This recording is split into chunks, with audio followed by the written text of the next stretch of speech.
avec Brigitte Bardot était la première. J'ai eu l'opportunité et le bonheur Personne n'aurait imaginé que Mireille Mathieu, symbole absolu de perfection depuis 6 décennies, cachait un secret capable de fissurer toute sa légende.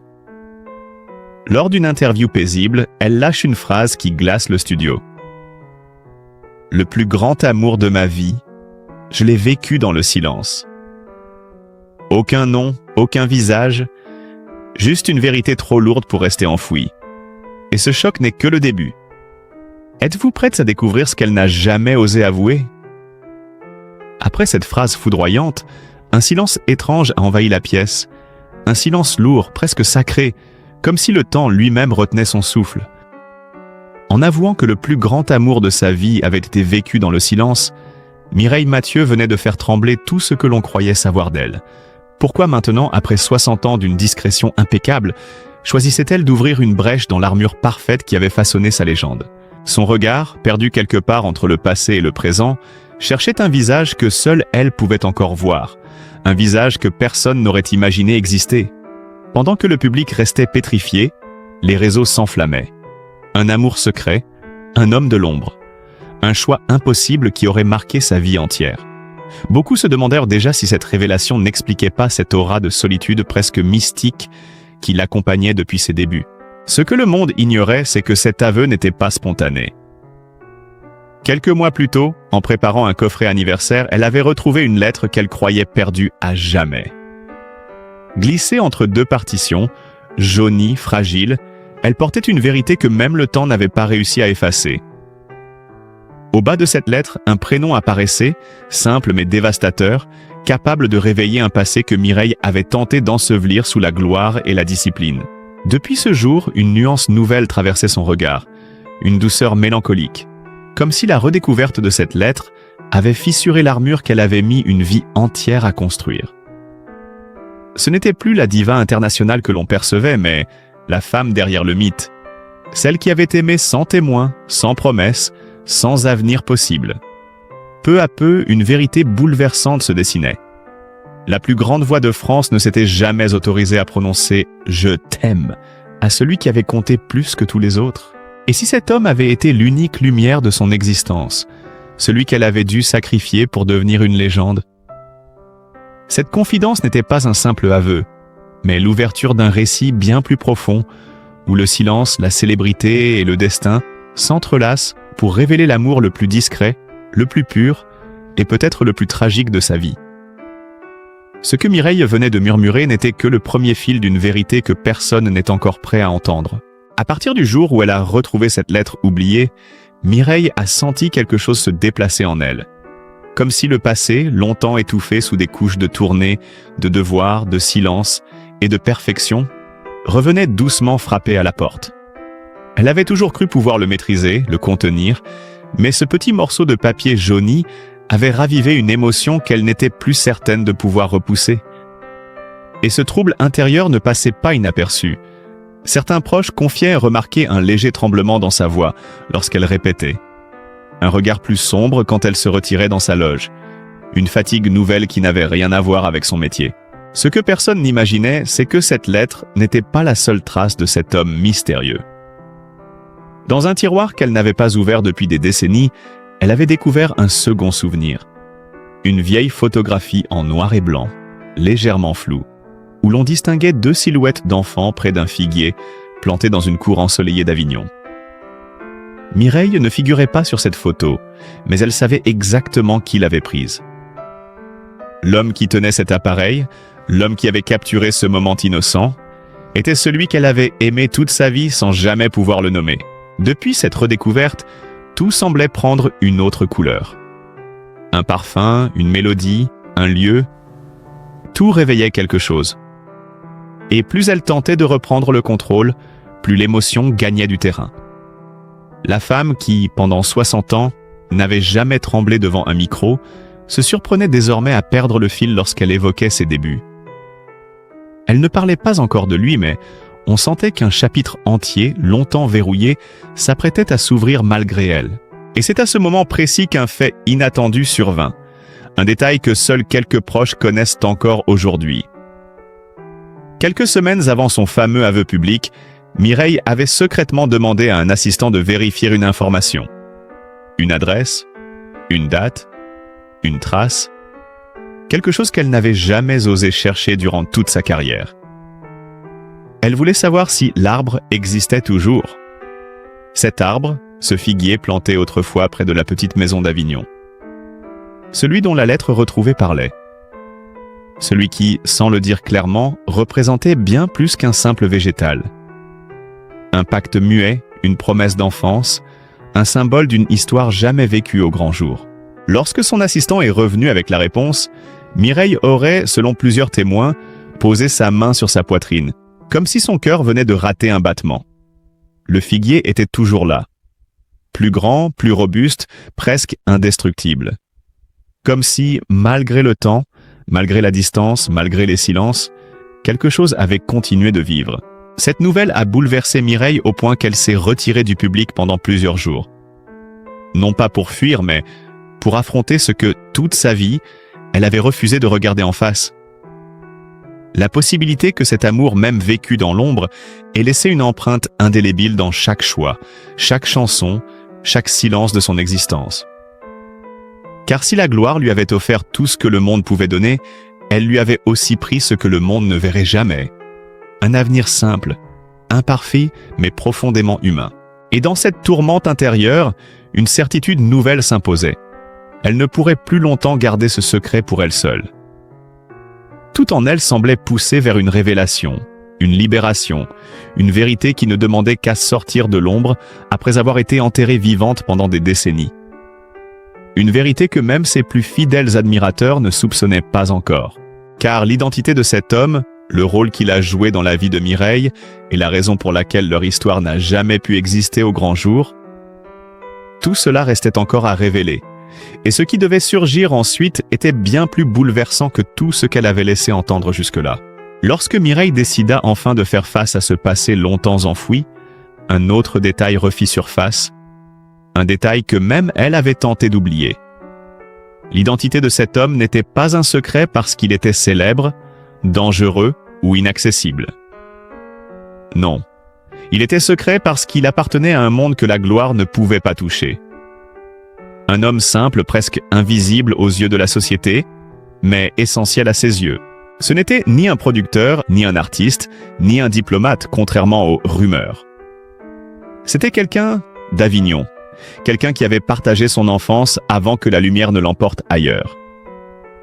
Un garçon réservé, discret, qu'il avait encouragé bien avant que les caméras ne se tournent vers elle. Et à mesure que Mireille replongeait dans ses souvenirs, la silhouette de cet homme se précisait. Son regard doux, sa façon silencieuse de comprendre, sa présence rassurante dans un monde où elle se sentait souvent différente. Pourtant, ce qui bouleversait le plus Mireille n'était pas ce qu'ils avaient vécu, mais ce qu'ils n'avaient jamais eu le droit de vivre. Car dans les premières années de sa carrière, alors qu'elle devenait en quelques mois un symbole national, la pression médiatique avait été si forte qu'une seule rumeur aurait pu détruire l'image fragile que l'industrie construisait autour d'elle. Ses proches le savaient, son équipe encore plus, et un soir, on lui aurait même conseillé de couper tout contact avec certaines personnes du passé. Une phrase vague mais lourde de sens. Ce soir-là, Mireille n'a pas répondu. Mais elle a compris ce que l'on attendait d'elle. Et cet homme, sans qu'on ait besoin de le lui dire, avait choisi de disparaître lui-même. Il n'avait jamais cherché à s'imposer, jamais demandé à la rejoindre à Paris. Il avait senti que rester dans sa vie aurait signifié lui faire du mal. Alors il s'était effacé, doucement, sans accusation, sans reproche. Et ce silence-là, celui qu'il avait choisi par amour, avait été pour elle plus cruel que n'importe quel adieu. Les années passant, Mireille devenait mondiale, mais lui restait là-bas, dans les rues tranquilles d'Avignon, menant une existence modeste.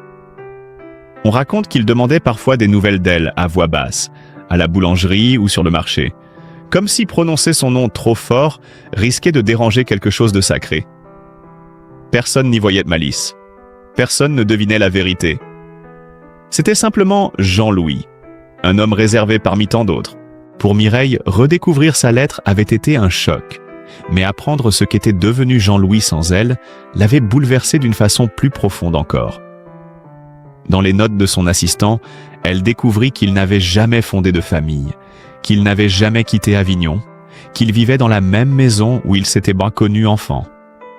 Et lorsqu'elle lut qu'il était mort en 2018, seule une phrase s'échappa de ses lèvres. « Il a attendu trop longtemps ».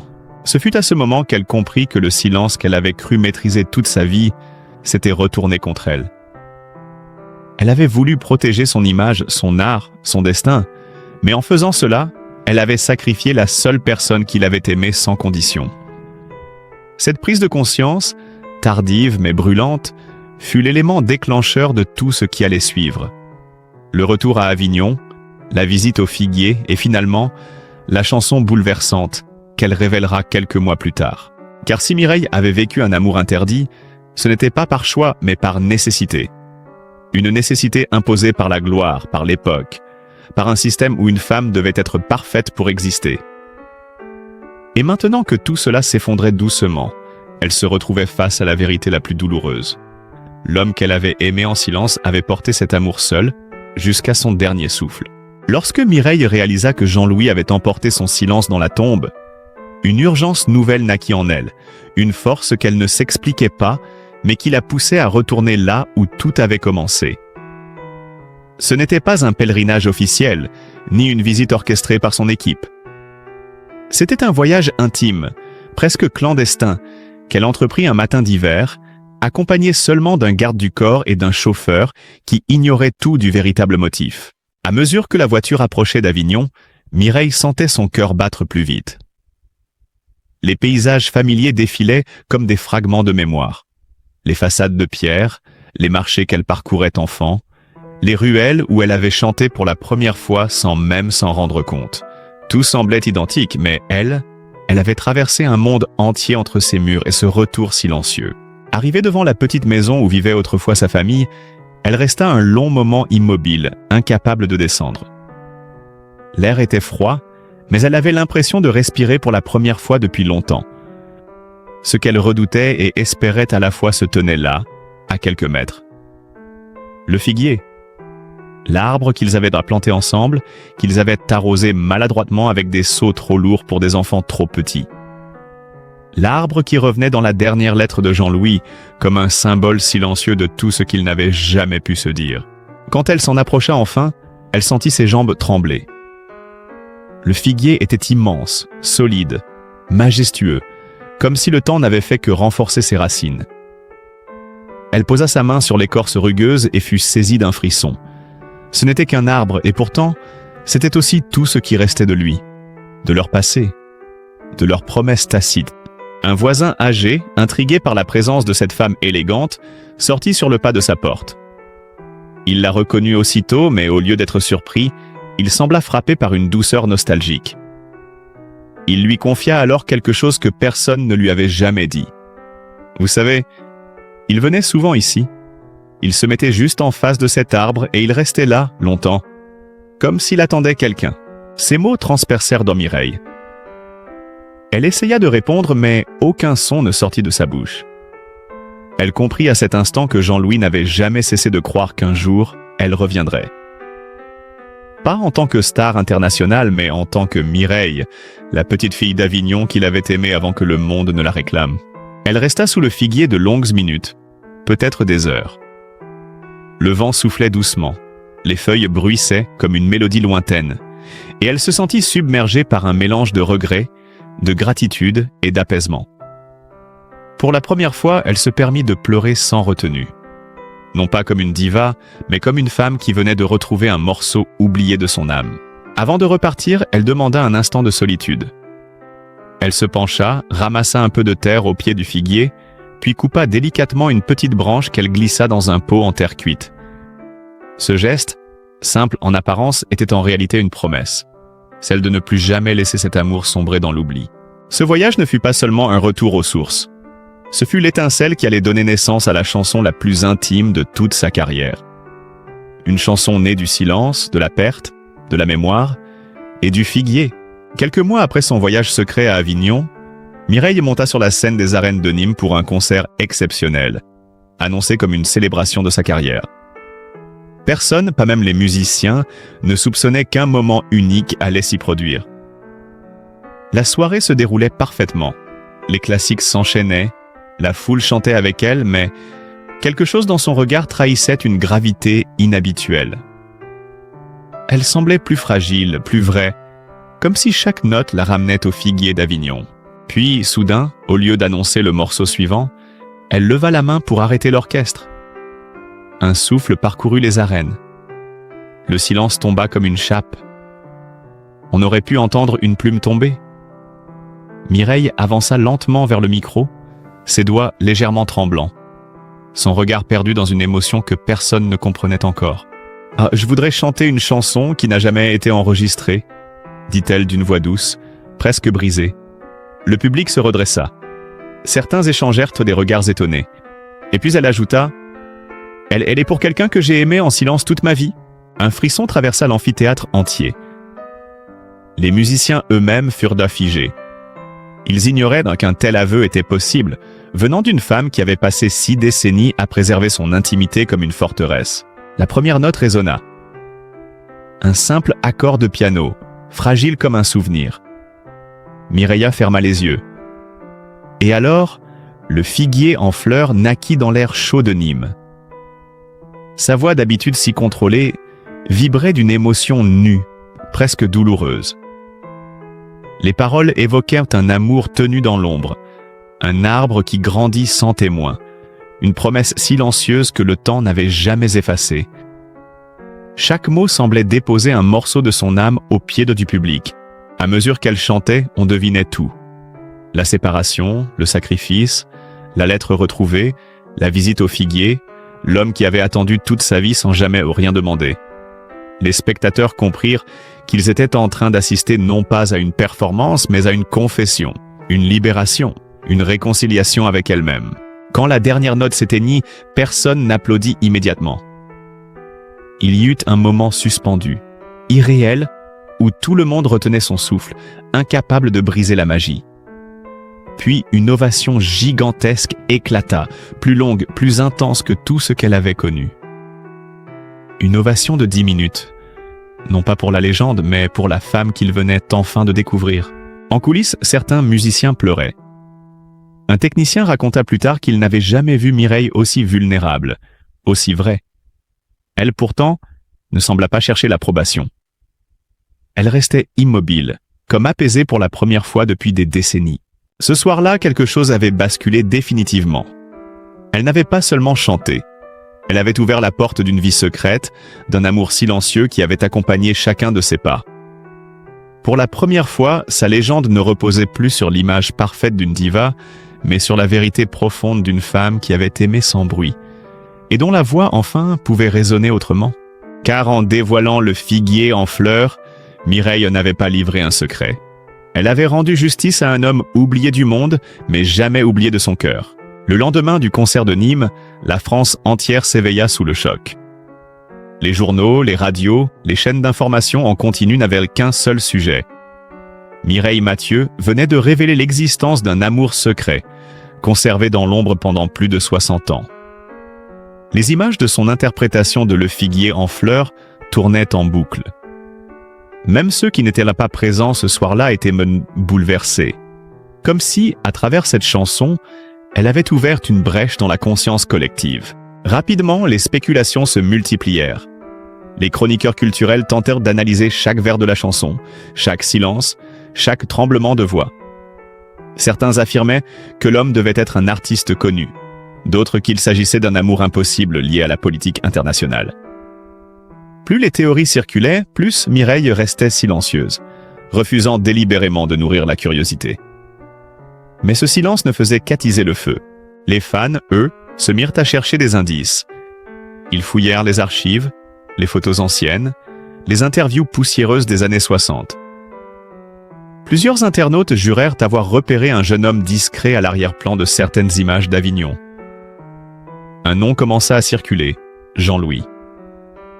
Personne ne savait d'où il venait, mais le simple fait qu'il existe fit exploser les recherches.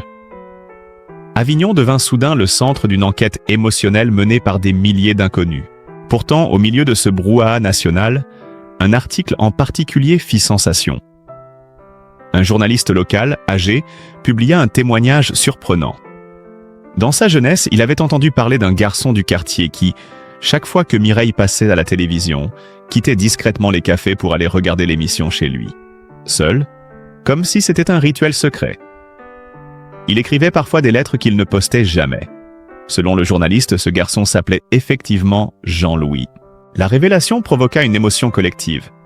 Les médias envoyèrent des équipes à Avignon, interrogeant voisins, commerçants, anciens camarades d'école.